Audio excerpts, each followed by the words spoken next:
தற்போது G corner மைதானத்தில் நமது செய்தியாளர் லெனினும் நம்முடன் இணைந்திருக்கிறார். லெனின், நீங்க தொடர்ந்து சொல்லுங்க. ஜி கார்னர் மைதானத்தில் எவ்வளவு தொண்டர்கள் அந்த இடத்துல குழுமி இருக்கிறார்கள்? அவர்கள் எவ்வளவு ஆர்வத்தோடு ராகுல் காந்தியின் வருகைக்காக எதிர்பார்த்துட்டு இருக்காங்க? ஜி கார்னர் ரயில்வே மைதானம் என்பது நிரம்பி வழியுது. அந்த அளவிற்கான மக்கள் கூட்டம் என்பது அதிகமா இருக்கு. இந்த மைதானத்திலிருந்து ஒரு 5 கிலோமீட்டர் தொலைவில் தான் காவேரி ஆற்றினுடைய பாலம் இருக்கு. அந்த காவேரி ஆற்று பாலத்திலிருந்து இந்த ஜி கார்னர் மைதானம் வரை எந்த விதமான பேருந்துகளும் நகர முடியாத அளவிற்கு அந்த போக்குவரத்து என்பது சந்தித்திருக்கு. குறிப்பாக திருச்சி வழியாக மதுரை செல்லக்கூடிய பேருந்துகள் அனைத்தும் நகரத்துக்குள் திருப்பி விடப்பட்டிருக்கிறது. திருச்சியிலிருந்து சென்னை நோக்கி செல்லக்கூடிய வாகனங்கள் மட்டும்தான் இந்த பகுதியில் போயிட்டு அந்த தேசிய நெடுஞ்சாலையினுடைய ஒரு பகுதி முழுவதும் இந்த பொதுக்கூட்டத்தின் காரணமாக சந்தித்து போயிருக்கு. குறிப்பாக இங்கிருந்து ஒரு 3 கிலோமீட்டர் தொலைவில் இருக்கக்கூடிய அரியமங்கலம் பால் பண்ணையிலிருந்து இந்த பொதுக்கூட்டம் நடக்கக்கூடிய இந்த மைதானம் வரை அந்த தேசிய நெடுஞ்சாலையினுடைய ஒரு பகுதி முழுவதும் மக்கள் கூட்டம் என்பது நிரம்பி வழியுது.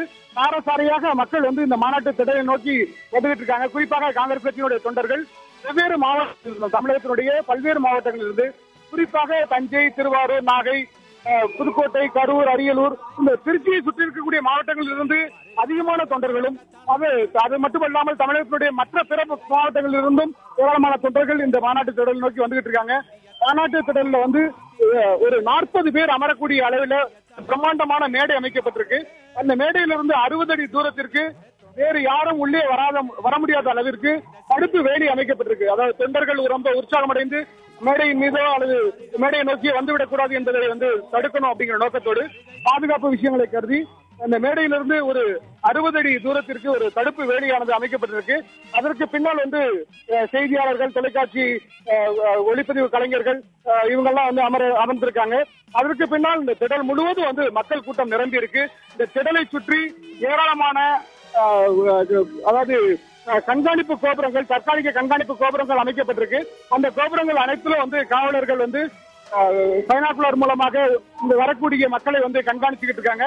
குறிப்பாக அதே போல மேடையினுடைய பின்பகுதியிலும் கண்காணிப்பு கோபுரங்கள் அமைக்கப்பட்டிருக்கு. அது ஆள் நடமாட்டம் இல்லாத ஒரு பகுதியாக இருக்கு. இங்க வரக்கூடிய விருந்தினரை வரவேற்பதற்காக முக்கிய தலைவர்கள் மட்டும் இங்க காத்திருக்காங்க. அதே போல காவல்துறையினுடைய உயர் அதிகாரிகள் பாதுகாப்பிற்காக இங்க காத்திருக்காங்க. அதே போல தீயணைப்பு வாகனம் நிறுத்தப்பட்டிருக்கு. மேடையும் அதற்கு அருகாமையில் இருக்கக்கூடிய இந்த இசை கச்சேரி நடக்கக்கூடிய மேடையும் தீப்பிடிக்க முடியாத அளவில் தான் அங்க அமைக்கப்பட்டிருக்கு. இருந்தாலும் கூட பாதுகாப்பு விஷயங்களுக்காக தீயணைப்பு வாகனமும் இங்க நிறுத்தப்பட்டிருக்கு. தெரியா